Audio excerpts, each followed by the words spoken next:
بادشاہ کی 4 بہادر بیٹیاں۔ پرانے زمانے کی بات ہے، ایک خوبصورت سلطنت تھی جس کے بادشاہ کا نام تھا سلطان جلال۔ اس کی 4 بیٹیاں تھیں۔ عالیہ جو علم اور کتاب سے محبت کرتی تھی، دوسری نایاب جو آگ سے کھیلتی تھی، طاقتور اور نہ ڈر تھی، تیسری بیٹی تھی ماہین جو پانی کو قابو میں رکھتی تھی اور وہ بھی نرم دل اور ہمدرد تھی، چوتھی بیٹی تھی ریمل جو ہوا کی رفتار سے تیز دوڑتی تھی، وہ شرارتی اور زندہ دل تھی۔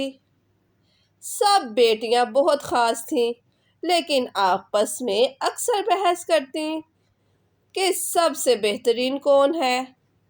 ایک دن بادشاہ نے اعلان کیا، جو بیٹی یہ ثابت کرے گی کہ وہ اپنے علم، طاقت یا دل سے سلطنت کی مدد کر سکتی ہے، وہی میری وارث اور ملکہ بنے گی۔ اس کے بعد بادشاہ نے سب بیٹیوں کو ایک ایک مشن پر روانہ کر دیا۔ عالیہ ایک گاؤں میں گئی جہاں لوگ بیمار تھے۔ اس نے اپنی کتابوں سے علاج سیکھا اور سب کو صحت مند کر دیا۔ نایاب پہاڑوں پر گئی جہاں ایک چٹان نے راستہ بند کر رکھا تھا۔ اس نے اپنی طاقت سے پہاڑ پھاڑ دیا اور گاؤں کا راستہ کھول دیا۔ ماہین ایک خشک اور بنجر گاؤں میں گئی۔ اس نے پانی کو کنٹرول کر کے وہاں سے ایک نہر نکال دی اور گاؤں پھر سے ہرا بھرا ہو گیا۔ ریمل نے سنا کہ ڈاکو ایک بستی پر حملہ کرنے والے ہیں۔ وہ ہوا کی رفتار سے گئی، بچوں کو محفوظ جگہ پر پہنچایا اور سب لوگوں کی مدد کر کر واپس آئی۔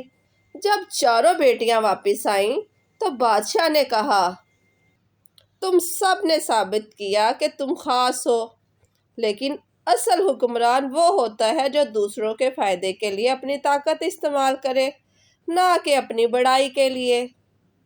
پھر بادشاہ نے اعلان کیا، تم 4 ہی میری وارث ہوگی، لیکن مل کر، کیونکہ سلطنت صرف طاقت سے نہیں، علم، ہمدردی، حفاظت اور سچائی سے چلتی ہے۔